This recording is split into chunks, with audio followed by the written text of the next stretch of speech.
Hi, I'm Brady Zenz. And I'm Ben Stone, and this is a 12-6 podcast. Today we'll be interviewing Bob Kendrick, the president of the Negro Leagues Museum. So we're going to be asking him a few questions, and yeah. So one of my first questions is, did you always love the game of baseball? Well, Brady, Benjamin, first and foremost, man, thanks for having me on the show. And yes, I've been a baseball fan for as long as I can remember as a kid growing up in Crawfordville, Georgia. Crawfordville, Georgia is east of Atlanta, west of Augusta, and all of about 500 people. So very small town. But I grew up playing baseball on the sand lot, and like most kids, my childhood idol and my all-time favorite baseball player, or we all have one. For me, it was the legendary Hank Aaron. And so anytime I was on the playground, I wanted to be Hank Aaron. And I'm sure some other kids wanted to be Hank Aaron every now and then, but they couldn't be Hank Aaron because I had to be Hank Aaron. And so, but baseball has always been important to me. My town was too small to field a high school baseball team. We only had two sports, track and basketball. And anyone who knows me knows that I don't believe in running for the sake of running. If there's no ball involved in it, I ain't doing it. So I played basketball. And I ended up getting to the Kansas City area on a basketball scholarship to Park College, which is now Park University. And of course, now I make my living in baseball, albeit baseball history. Perfect. Yeah. So, how are you going to expand the museum even more than you have?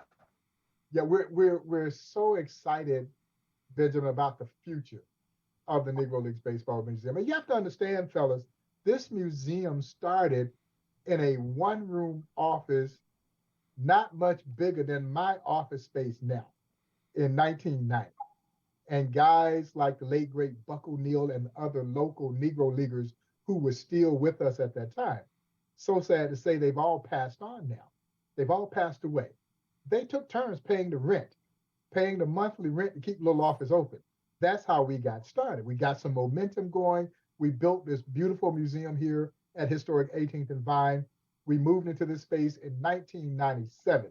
So we went from a one room office to now 10,000 square feet of exhibit space that chronicles this incredible story. But now we've outgrown our current home. So now we're looking at expansion. So the building that the Negro Leagues were formed in 1920 is right around the corner from where the museum operates. It was called the Paseo YMCA.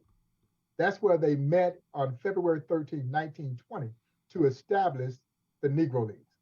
And so that building still stands. We now own that building. We are rehabbing that historic landmark to expand our operations into that same building that gave birth to the story that we're now charged with preserving.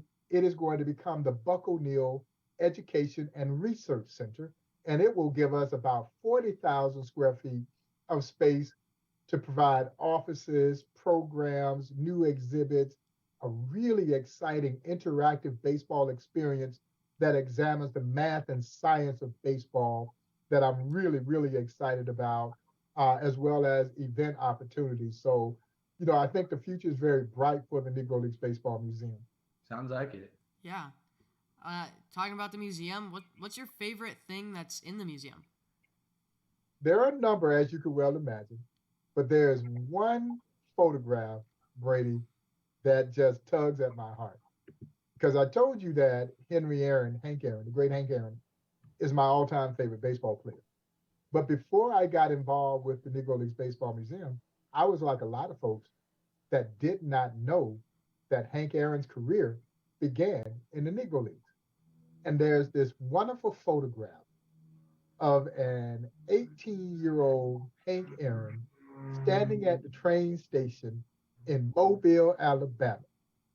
He couldn't have weighed more than 150, 160 pounds at that time. He's very frail. He kind of looks like he's unsure of what's about to take place.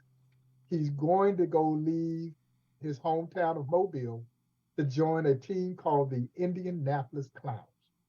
And at that time, Mr. Aaron was a skinny, cross handed hitting infielder. So in the case of Hank Aaron, he was a right-hand hitter who was hitting with his left hand on top. That's unorthodox. The fear now is that you break your wrist hitting in that manner. Well, Hank Aaron, fellas, was knocking the cover off the baseball in a highly unorthodox fashion. When he gets to the clowns, they put the right hand on top, and the rest, as they say, is history. Well, so many people who doubt the talent that was in the Negro Leagues, this is eye-opening for them. Here's one of the greatest baseball players of all time that came out of the Negro Leagues. And he's just a sampling of the amazing talent that called the Negro Leagues home. And what I really love about that photograph, and you can find this photograph online, he has a small cardboard duffel bag right by his foot. And I had the honor of walking my childhood idol through the Negro Leagues Baseball Museum. This goes back to 1999. And guys, I was a nervous wreck. It is the only time that I've ever been starstruck by anyone. Because this is Hank Aaron. This is my childhood idol. This is my all-time favorite baseball player. And here I am standing right there in front of him, about to take he and his wife on a tour of the museum. And man, I'm a nervous wreck.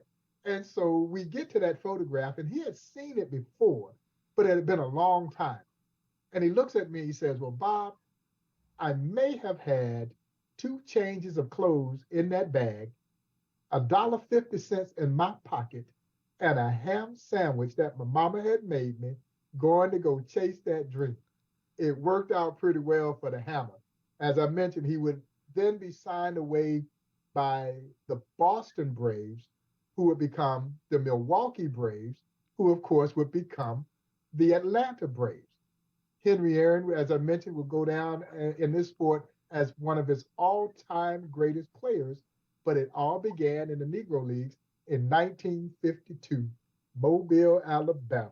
And so that's probably my favorite photograph in the entire exhibition.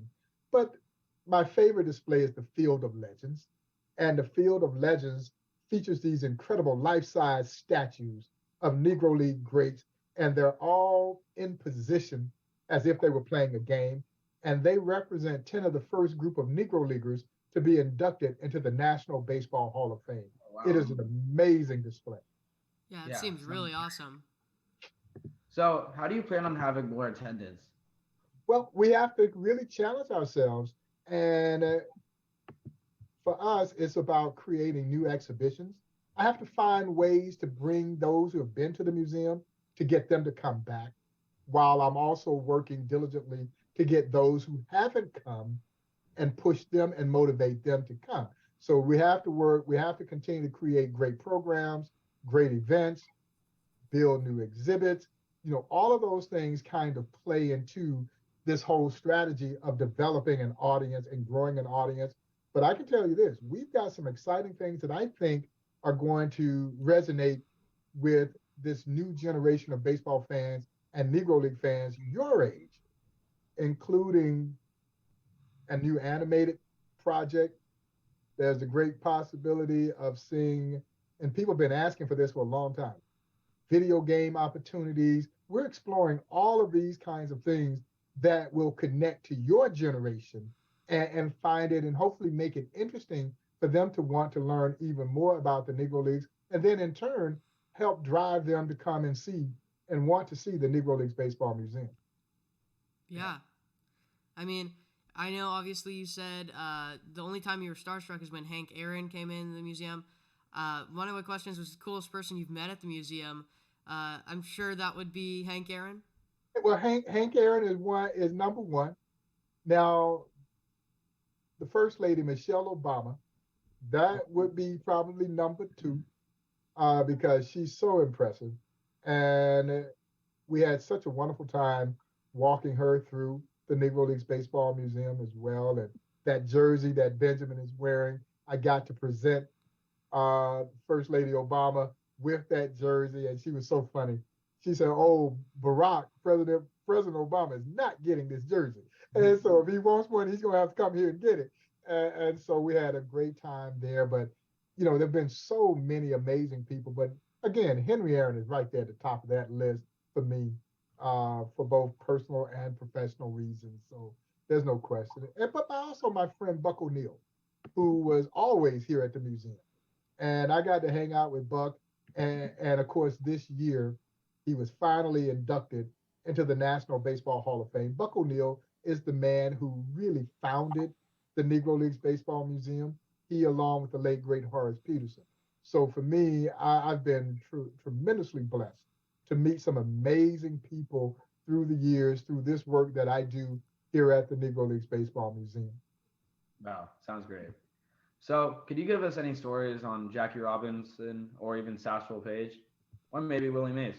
Oh, we got plenty of stories, but Perfect. one of my favorite Jackie Robinson stories, and if you saw the film 42, and let me preface this by saying there are still a lot of people that did not know that Jackie Robinson's professional baseball career began in the Negro Leagues. I think a lot of guys, a lot of fans, fellas, just think that Jackie walked out of nowhere and started playing for the Brooklyn Dodgers. But his real rookie season was here in Kansas City in 1945. And so before he was number 42, he was number 5 for the Kansas City Monarchs. And he was only in Kansas City for about 5 months before he left to go join the Brooklyn Dodgers organization. And I remind people those 5 months that he was here, he fell in love with everything that Kansas City is famous for: barbecue and jazz. Yeah, and so I got to know several of his former teammates, several of his former Monarch teammates. And to be quite frank, when Jackie gets to Kansas City, there was no fanfare around Jackie. As they would describe it, he was just another ball player trying to make the Monarchs team. And so, but they knew that he was a little bit different than they were. And I think what they were relating, guys, is that Jackie was from California. He's Los Angeles. He wasn't accustomed to Jim Crow. He wasn't accustomed to this whole element of segregation that most Negro League players had to endure. He had gone to UCLA, and they knew that he was different. And so if you remember in the film 42, there's one scene where the Monarchs, and this story actually happens in Oklahoma. And the Monarchs, as Buck O'Neill would tell the story, had been going to a filling station there in Oklahoma for years, but had never gone to the restroom because the sign on the door said for white men only. Well, this is Jackie's first trip into this town in Oklahoma. The Monarchs pull up the bus to the gas to get gas, and the attendant greets them. "Oh, you boys played a great game, filled up the ballpark," puts the hose in the tank. Jackie gets off the bus and starts walking toward the restroom. And the attendant looks at him. He says, "Boy, where you going?" Jackie says, "I'm going to the restroom." He said, "Boy, you know you can't go to that bathroom." Jackie's response was, "Take the hose out the tank." Now, the attendant had to think about this. They got a 50-gallon tank on one side of the bus. They've got a 50-gallon tank on the other side of the bus. He's not going to sell that much gasoline to any one customer until the Monarchs came back in town. You know what the attendant said? He said, "Go ahead and go to the restroom, but don't stay long." You see, Jackie was different than they were. Jackie was trying to help them understand that they were taking some things that didn't necessarily have to take. America is indeed a capitalistic society. And one of the aspects of our story is built around what we call economic empowerment. So that was Jackie Robinson and what he brought that was so much different, which really made him the right guy to be the first. Now, one of my favorite Satchel Paige stories, and there are so many great Satchel Paige stories. Well, the year is 1956. Now, if you believe that Satchel was born in 1906, which I do not, but for the sake of this story, we'll say that Satchel was born in 1906. This would make him now 50 years old. He is pitching for a team called the Miami Marlins, but they were a AAA team at this time. And so Bill Veeck, or the Veeck family, had brought old Satchel to pitch for the Marlins. He is still pitching great guys at 50, which means he might have been closer to 60 at that time. And on that team was a guy named Whitey Herzog. I don't know if you heard that name before, Yep. but the great Whitey Herzog was a great manager in baseball for many, many years. But Whitey Herzog's a young outfielder playing for the Marlins. And he tells this story. He says they were in Rochester, New York. And the Rochester team guys had a knot hole in the outfield wall. And they had a promotion that said if any batter could hit the ball on the fly through the knot hole, you could win $100,000. Well, this was virtually impossible. But Mr. Herzog says he's out in the outfield and he's jogging. And he decided to take some baseballs with him because he wanted to see if the ball would actually fit in the hole. Well, there's just enough circumference to squeeze that ball through the hole. He goes and gets Satchel. He says, Satchel, you always bragging about how great your control is, how you could throw a baseball over a chewing gum wrapper. Honest to God's truth, guys, he didn't warm up using home plate like most pitchers do throwing to the catcher. He would actually have the catcher sit a stick of foil chewing gum wrapper on top of home plate. And wherever the catcher moved the chewing gum wrapper, the old man right over the top of that chewing gum wrapper. So you always bragging about how you can throw a baseball over chewing gum wrapper. Well, I bet you a bottle of old granddad bourbon that you can't throw a baseball through this knot hole. Now, Satchel Paige, guys, had a nickname for everybody. His nickname for Mr. Herzog was Wild Child. He says, Wild Child, will the ball fit? And Mr. Herzog shows him it's just enough circumference to squeeze that ball through the hole. Satchel says, Wild Child, I'll take that bet. And so Mr. Herzog says he steps off 60 feet 6 inches. He puts down the pitching rubber. He is going to give the old man 3 tries to throw that ball through the knot hole. He says that Satchel takes the baseball like a hunter is looking through the telescope of his rifle. And he measures. And he says the first pitch goes in the hole, but spins back out. He says he is in absolute disbelief. But he's saying to himself, there's no way he can get any closer than that. The very next pitch, right through the hole.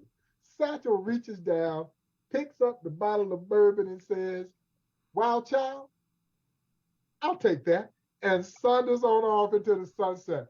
That's why I tell my guests all the time, guys, there will never, ever, ever be another Satchel Paige. No. In his prime, they clocked his fastball at 105 miles per hour with the great control, the longevity, and the charisma. No, there won't be another Satchel. I remember a story where he sat on the mound or the outfielders sat down and he just pitched. Yes. Oh, and that is a true story. My dear friend Buck O'Neill tells about one particular incident when this occurred when he was playing with Satchel and Satchel's All-Stars. So Buck is playing first base for the Satchel Paige All-Stars. They're playing an all-white semi-pro team from the Coors Brewing Company. And so Buck says, first kid from the Coors team gets into the batter's box. He digs in. Satchel throws him a fastball, Benjamin. Kid swung as hard as he could, and he topped it. Dribbled it down the third base line. It stays fair. He beats it out and gets an infield hit. Well, around that time, Buck says one of the kids from the dugout steps out on top of the dugout steps. And he yells out, let's beat him. He ain't nothing but an overrated darky. Well, as I mentioned, Satchel had a nickname for everybody. His nickname, famously for Buck O'Neill, was Nancy. Now, that's a whole nother story. We ain't got time to tell that story. But he looks over at first base. He says, Nancy, did you hear that? Buck said, yes, Satchel, I heard her. He said, Nancy, bring him in. So now Brady Buck's at first base. He turns and he motions for the outfield to take a couple of steps in. Satchel looks at first base. He says, Nancy, bring them all the way in. Honest to God's truth, guys, there were 7 guys kneeling around the mound. Satchel Paige and the catcher and Satchel strikes out the side on 9 straight pitches. He looks into the Coors dugout and says, overrated darky, hey. And of course, Buck said the kid that said this, he was embarrassed. He was crying. They all came out to apologize to Satchel and his teammates. He had said something that he had heard somebody else say. He didn't know what he was saying. But Buck O'Neil swore to the day he died that if he had one game to win and any choice of any pitcher from any era, it would be the legendary Satchel Paige. He said, you might beat him when he was out there messing around, but when he was locked and loaded, forget about it. Yeah, sounds like the best pitcher I've ever heard of. But in my mind, he is the GOAT. He is the greatest of all time. Yeah, no doubt about Yeah, Sounds some like it. great stories. it. So, how did you become the president of the museum? Man, I don't know. I am so fortunate. I started here, Brady, as a volunteer in 1993. Who knew? Yeah, who knew? And honestly, guys, I fell in love with this story. And I fell in love with the amazing athletes who made this story. I considered myself to be a baseball fan, and here was this entire chapter of baseball and American history that I didn't know anything about. And as I got introduced to this, I knew the names Satchel Paige, Cool Papa Bell, Josh Gibson. Those are mainstream Negro League names. Most baseball fans have at least heard those names, even if they don't know just how great those players really were. You likely heard those names, but I had no idea about the breadth, the depth, the scope, the magnitude that this history represented, both on and off the field. And I just became, you could almost say, engrossed in it. I wanted to learn as much as I could, and I didn't want to keep it to myself. I wanted everybody else to feel the same way that I felt about it. And then I started to meet the incredible players. Their spirits absolutely captivated me. Because, guys, think about this.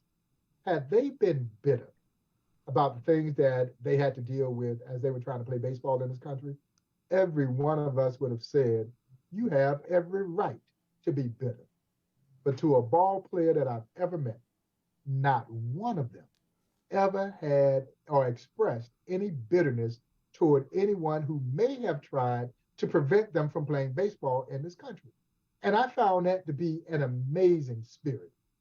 But it took me a minute to understand they were never going to be bitter about baseball because you could not convince them that they weren't playing the best baseball that was being played in this country. Yeah. And so I went from being a volunteer to the museum's first ever director of marketing in 1998. And I served in that role for 12 years. I left briefly to go run another organization. And 13 months later, I was coming back home being introduced as the president of this great museum. So for me to go from being a volunteer to now trying to lead this great institution is almost surreal. I mean, there's no way that I could have ever envisioned this happening. I just wanted to be a part of the organization and help it grow in any way that I could. I never saw it turning into a career. And honestly, I think one of the coolest things that I could have ever done, both personally or professionally, it is as gratifying a thing as I think I could have ever done. So I feel truly blessed to do this work. But now I've been serving as president for the last 11 years. Well, you've obviously done a great job with the MLB wearing jerseys of the Negro League, so it's amazing. Yeah, no, we've had a great ride, Benjamin, and I still think the future is very bright for this museum. But it's been a lot of fun. Um, it's such a great project. Every day I walk into this building, you just feel the spirit of these legendary athletes, and you realize the work that you do is very important. Their story should never die. See, there are not very many Negro League players still alive. There's only a handful of them still with us. But their legacy should not die when that last Negro Leaguer leaves the face of this earth. The story is too powerful, too inspirational to let it die. And the life lessons that stem from this story, they are very powerful and meaningful to this day. So we hope that we can inspire young folk like yourselves by looking back at what they were able to do in the face of adversity. Because our story is not about the adversity, but what they did to overcome the adversity. Yeah. So is there anything you'd like to promote for the upcoming year for the museum? Well, we're getting ready to debut a brand new exhibit in May. Next year marks the 75th anniversary of old Satchel joining then the Cleveland Indians. Yep, then joining the Cleveland Indians. They're the Cleveland Guardians now. 75 years ago in 1948, and so we'll be celebrating the 75th anniversary. He helped Cleveland win the World Series in 1948. Yeah. As a matter of fact, my Cleveland fans get tired of hearing me say this.